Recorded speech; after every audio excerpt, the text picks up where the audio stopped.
Hello everyone, welcome back to my channel. Welcome to day one of a Vlogmas, or Bizmas as I'm calling it. I don't even know if that sounds right, but that's what I'm gonna call it. It's weird, but whatever.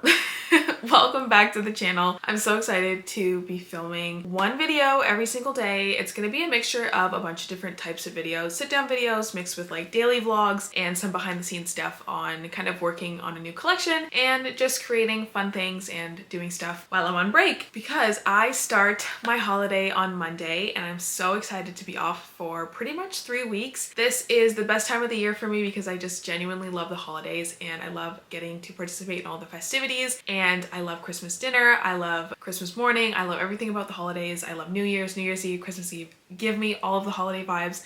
So I'm super excited to be off, but I'm also excited to film and give you guys a bunch of content over the next 2 weeks, or a little under 2 weeks. So I hope you guys enjoy the videos this season. So without further ado, let's just get into this video. We are going to be talking all about markets and pop-up shops, how to set up, how to find them, what supplies you're gonna need, what are some tips that I have for you guys who are starting markets or planning to apply and start to do pop-ups in the next year's season, the summer season. So let's get into everything that you need to know about doing a market and hopefully give you all the tools that you need to have a successful market season. I really love doing markets for my business and I really enjoy going to them. They are kind of exhausting because I usually have to prep for like 2 weeks leading up to a market, and sometimes I only have a week to prep and then I'm rushing. But I genuinely love getting to experience that person-to-person interaction that are markets.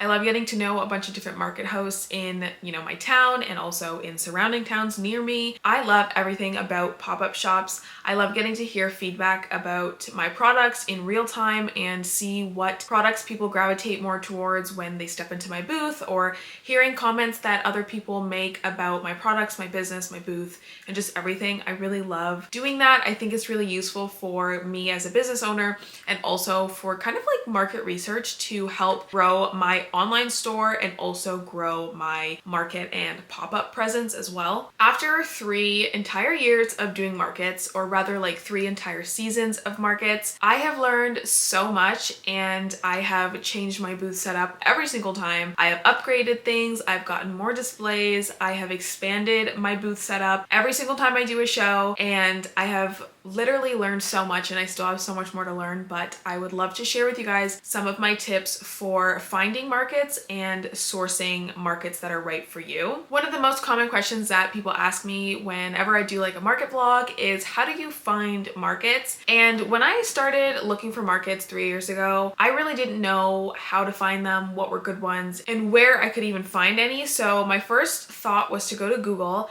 and search up markets in a city. So like, say for example, I wanted to look at markets in London, Ontario. I would look up markets in London, Ontario, and Google would pull up so many different searches. It would bring me to Facebook groups, Instagram pages, sometimes websites, and I would just literally go through every single page and look at where the location was, what the date was, and how much it costs to apply. A lot of the markets that I was applying to were smaller ones and they costed $50, $100 to start. So I basically just Googled a bunch of cities near me and I searched up markets in those areas. And I also looked at different sized markets. I looked at bigger ones that had more following. I had smaller ones, farmers markets, and I basically just applied to every single market that I could get accepted to. And this is something that I do recommend doing when you're first starting out markets. It's not feasible for everyone because, one, it can be really expensive financially, especially because a lot of the markets that you apply to require you to put a deposit sometimes before you even get accepted. And secondly, they require deposit like 48 hours after being accepted. So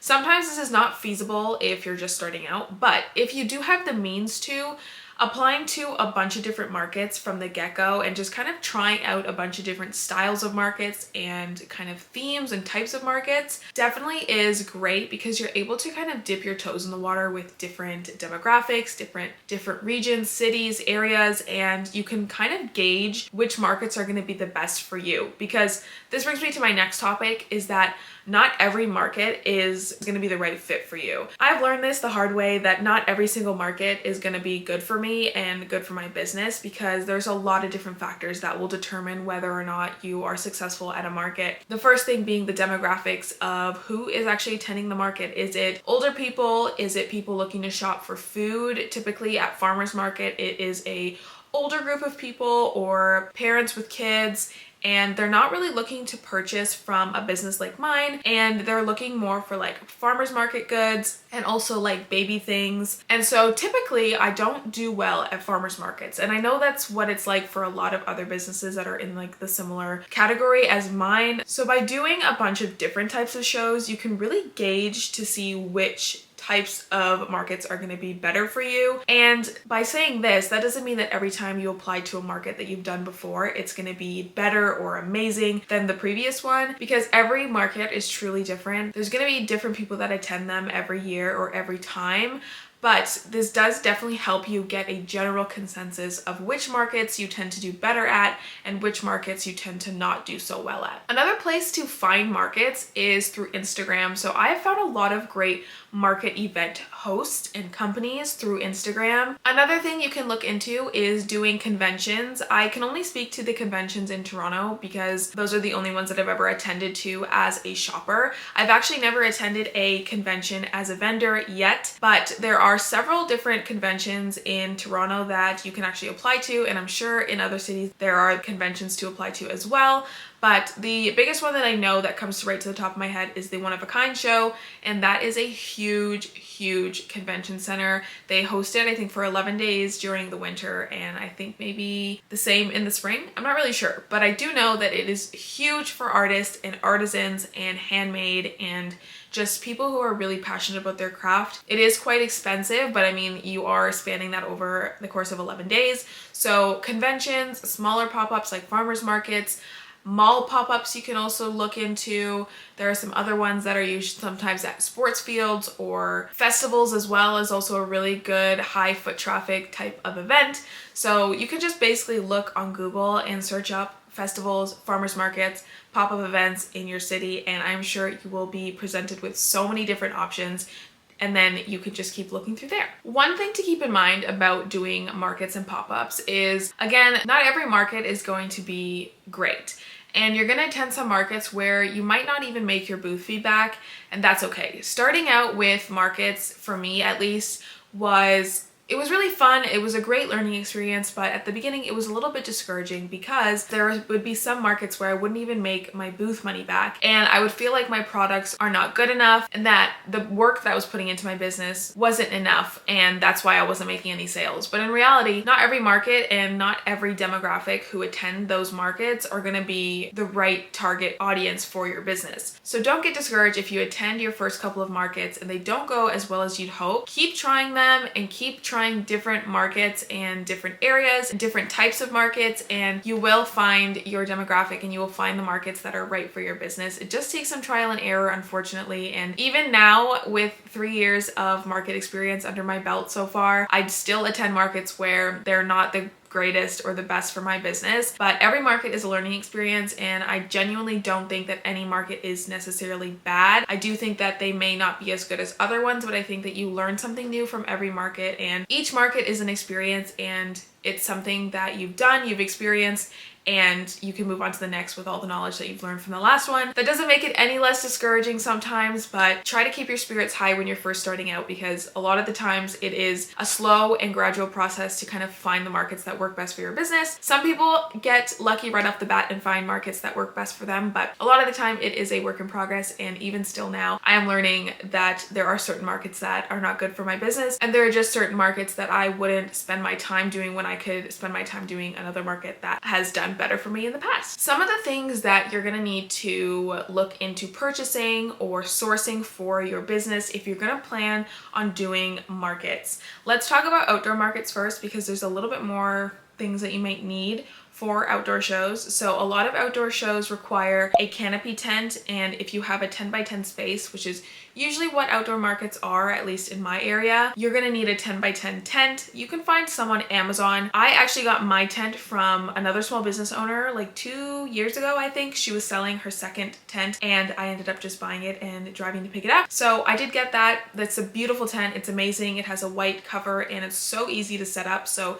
if ever I needed to set up alone, then it's super easy to do that. Before, I was using just a 10 by 10 camping tent that we had. It was actually broken, and so I used that maybe like twice, and then I got a different one, which was the one I bought from my small business friend. But you can find a bunch on Amazon, and I think you could also find some at Canadian Tire or Walmart as well if you source it in the summertime. So you'll definitely need a tent, and with a tent, you will also need tent weights. I used to use these 10-pound tent weights that I got from Canadian Tire. They were little circular things, and they had like a little divot here so you could stick it under the leg. And I bought a pack of 4. So in total, they equaled 40 pounds when stacked together, but I only put 1 on each corner of my tent, and my tent literally almost blew away once. And so I realized that you're actually supposed to buy 4 packs and have 40 pounds on each leg. And by the time I realized that, it was no longer summertime, so they weren't selling that anymore. So I ended up buying sandbags off of Amazon, and now I don't know if this is actually legal.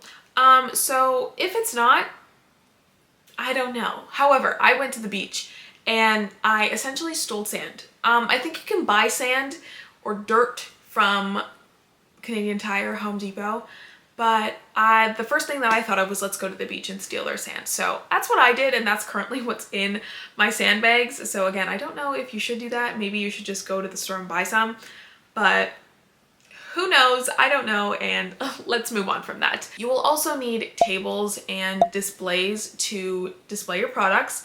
Almost everybody I know uses the 6 feet folding tables. You can get this from literally any hardware store, Canadian Tire, Walmart. Some shows offer a table, but it's always good to just have at least one table on hand if you're able to store it, just in case you apply to an event and they don't actually have a table. That way you have that covered and you won't be stressing out about if you're gonna have a table or not. Another thing that I bought for my outdoor shows, because parking becomes a hectic event, because sometimes I have to park very, very far away. I am grateful enough to have Jacob help me with my markets, but it is really helpful to have a wagon. This wagon has been a godsend. The first year that I did markets, I didn't have a wagon, and it was very difficult to carry all of my heavy bins from the car, which was sometimes parked so far away from the loading zone because it was so busy, and it was so exhausting. It made the load in and load out process so much longer and so much more exhausting.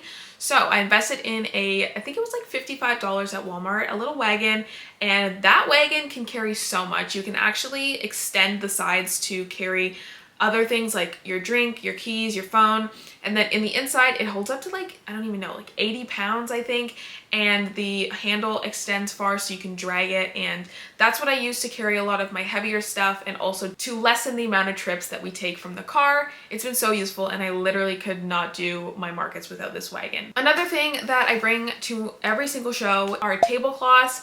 Now this is not so much of a requirement, but it is definitely something that I recommend. And you can get so many different types of tablecloths. There are fitted tablecloths, there are ones that drape over the front of the booth.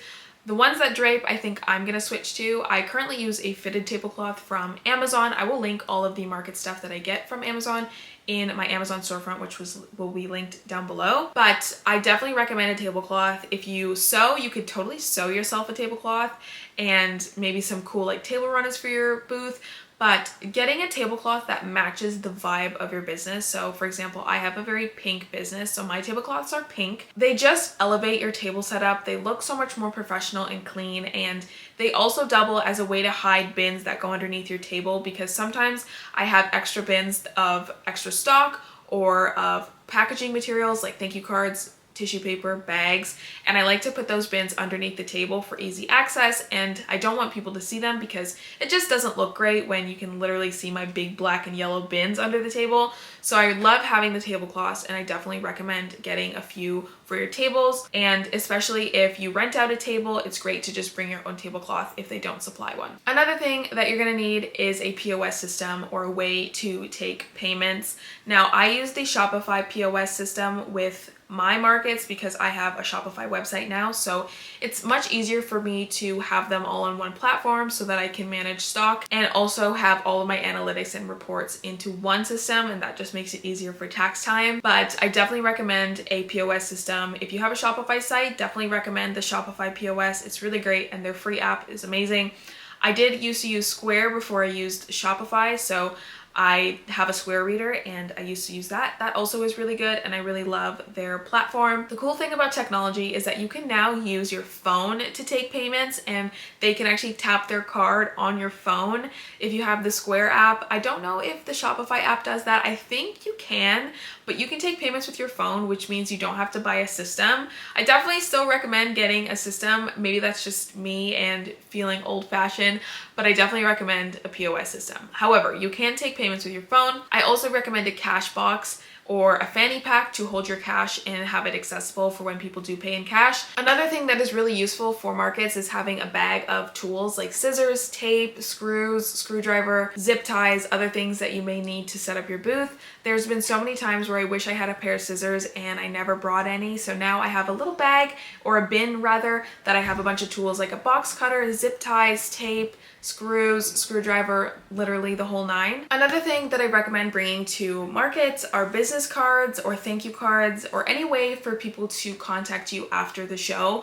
I have a lot of people when I do markets ask for business cards so that they can keep one and remember my business, or that they can shop later online. I also recommend people to peruse online because sometimes I have things on my website that I didn't bring to the show, or if something's out of stock, I will refer them to my website and give them a thank you card or a business card. And this just helps grow your online presence, but also have your customers remember your business and maybe think about you for purchasing in the future. Another thing that is really useful to have for your markets are bags, and have different sizes of bags if you sell different types of products. So for me, I sell notebooks, I sell book sleeves, I also have punch needle boxes, and then I have stickers and bookmarks, which are all different size items. So if somebody buys just a sticker, I don't want to only give them a really big bag because most of the time they're not going to want one and they kind of want a smaller bag. So I recently purchased these craft paper bags from Uline, and I use those for sticker and bookmark orders at markets. And then I also have my bigger branded bags that I got made with Vistaprint, and those are for orders that are over a certain amount or orders that are gifts. And then I have my regular paper bags that I have my logo stamped onto the front, and those are for all the other orders. That's also something I recommend, is a cute way to brand your bags if you get just regular craft bags from Amazon, is to purchase a stamp, and you can actually get so many different types of sizes of stamps from Vistaprint, and use those stamps to stamp your bags and brand them as an inexpensive way to brand your bags and just add a little bit of pizzazz to the shopping experience for your customers. Now, with every market that you do, you're gonna learn new things and you're gonna find new ways to upgrade your booth each time that you do a show. I've learned a lot in the last 3 years of doing markets, so let me share with you guys some of my top tips for how to ensure that you set yourself up for a successful market. The first thing is having different types of displays, and try to have your displays be cohesive. So if you have a certain wood color that you fancy, try to have all your displays match in some way. If you like acrylic displays, maybe get all acrylic displays and try to fit your products nicely in there. Have different heights and sizes of displays. I love adding height to my table, and also have like a nice eye line to follow. So I don't like to have like tall and small. I like to have like a tall display, then a shorter display in the middle, and then maybe like a medium size and then another tall. It just looks aesthetically pleasing for the eye, and it's easy for the customer's eyes to kind of follow, like from this top all the way to the bottom and the top. It just makes like a nice aesthetic looking booth, and I feel like that just presents itself nicer and allows customers to browse. Another thing to think about when you are purchasing or making displays is try to look for things that aren't conventionally used as displays. So for example, when I used to do cups, I would use a spice rack, or I think it was a tiered dish organizer, and I would use that to display my cups until I actually made one for myself. But that was something that I repurposed as a display display item. I've seen a lot of people use shoe racks, those crates from Michaels. There's just so many different things that you could use as a display item that you may not think about as a display, but just using something to repurpose like a shoe rack or a crate can really help elevate your desk setup. Another really important thing when doing shows is having clear and bold pricing. This has made such a huge difference with my markets. When I first started, the pricing was very small, not noticeable, and also my price sign wasn't clear. So as I started to grow and do more shows, I started to develop a different pricing aesthetic, and now I have a price sign that I repurposed a Michaels chalkboard. It was like an A-frame chalkboard, and I just print out a sign that I made on Canva, and then I also have individual price stickers that I stick onto my different displays. I also individually price certain items with these little label stickers that I bought off of Amazon, and having clear pricing really helps enhance the shopping experience for the customer.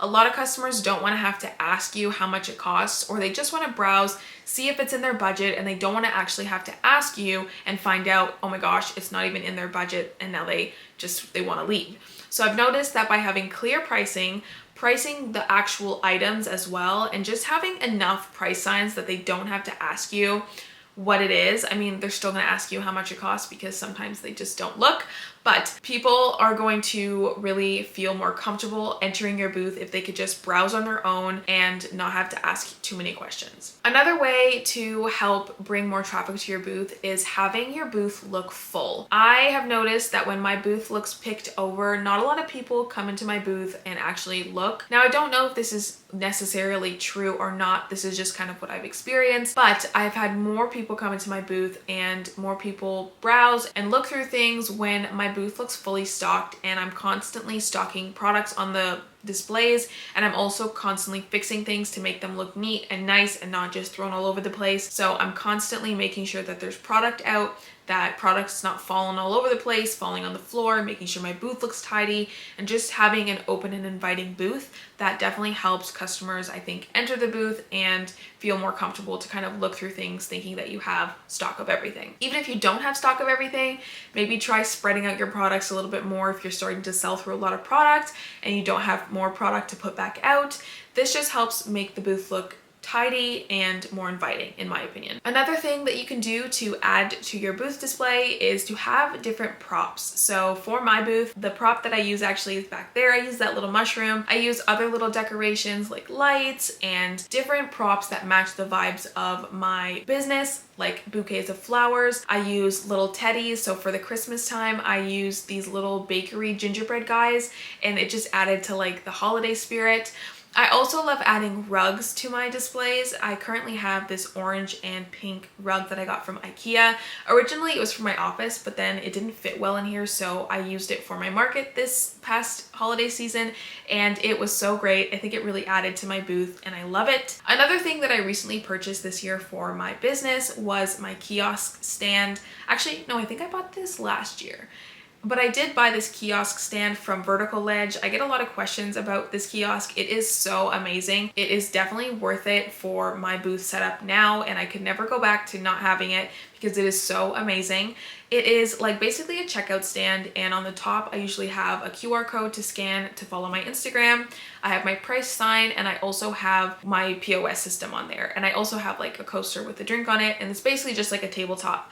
But you can get shelves for the inside, and that's where I usually store all my bags, my marketing supplies, so like any freebies, any tissue paper, and then the bottom shelf is where I hold like my bag or my camera, my phone, and stuff like that. It's just a really great way to kind of organize your stuff and have a place for everything, especially when you're packaging up somebody's order or you have a lot of people to check out at once. It makes it easier to grab a bag quickly, put some tissue paper, pack up their order, get them to tap their card and send them on their way. It just makes the flow of checking people out really fast and efficient. Another tip is to try to stand up if you're able to, as much as you can. Of course, there are times when you need to sit down, or if you've been at a show for super long and it's a really long day, then you definitely can sit down. Maybe try getting a chair that is at eye level. I find that when I sit down, sometimes people are not feeling like they want to come into my booth, maybe because I don't look welcoming or that I just seem like I'm uninterested. And sometimes I just genuinely need to sit down, but I try to stand up as much as I can, and I try to smile or have conversation with the people coming into my booth. I don't go above and beyond to have conversation because sometimes people just don't want to converse. But typically when somebody walks into my booth, I'll say, hey, how are you? Or hey, welcome to my booth. And if they continue the conversation, then we will just chat. And if they don't continue, then I just let them browse in silence. Another thing that I just recently added to my booth setup is offering a freebie. So I make a bunch of these little mini stickers of sticker designs that I sell in my store. And I have a little QR code where people can follow my Instagram and get a freebie sticker. And so many people love this idea. It's a way to gain more local following from the people who are in your town or in the town that you are having your market. But it's also a great way to give the customers a little snippet of the products that you sell or make. And maybe that's going to be the reason why they make a purchase online in the future. Another thing is to take content. Take photos, take videos of your booth, take pictures of you at your booth, take B-roll of you setting up, of the final display, and try to just take as much content as possible for two reasons. One, to post on Instagram or TikTok and help gain traction for your small business online. And sometimes when I'm doing markets, I always forget to film content of my booth, but it is a great way to market your experience online and also help bring more traffic to your page and your social media by posting your beautiful setup. Another reason is so you can track your progress of your booth. I really love looking back at my previous setups and seeing how much I've changed, but also taking inspiration from the things that I used to do and apply them to my business now. I think it's so fun, and I just love having photos and videos to look back on. Another thing when you're setting up your booth, if you're trying out a new layout for the first time, I would definitely recommend setting up a mock layout the night before or before your market, anytime before, and take a photo of you having it all set up. This really helps when you're doing a market because then you can look at the photo and just know exactly how you're gonna set it up the morning of the market, and this helps load in and set up, make it so much easier and more efficient. Especially if you have a helper, you can airdrop them that photo and then they can help you set up without you having to really spend time on instructing them what to do. They can just look at the photo and see exactly what needs to be done. My last tip for markets is to try doing mystery bags for your business. A lot of people get choice paralysis and they are presented with so many different options of products and they just don't know what to choose. So oftentimes they end up leaving the booth because they can't choose.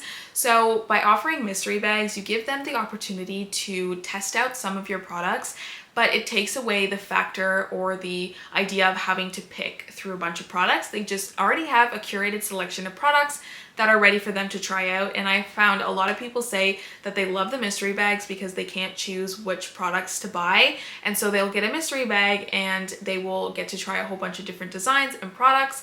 And I've actually had a lot of people who have ordered mystery bags from me in person that have ended up reordering online and ordering different products that they loved from the bag. So not only are mystery bags a really great way to help people choose a product and place an order even if they can't decide which products of yours to buy, they're also a really great way to get rid of any overstock of products, any seasonal items, or anything that hasn't sold really well, but you would rather just have them sold and gotten to a new home instead of just sitting around collecting dust in your office. So that's a really great way to utilize mystery bags for your business to help clear out old stock and help rehome some products and make room for new ones. So those are my market tips and some of my supplies that I like using for my business. If you want a full list of the things that I've mentioned that you can find on Amazon, and I will link my kiosk in the description down below. And again, my Amazon storefront will be linked in the description for you to check out.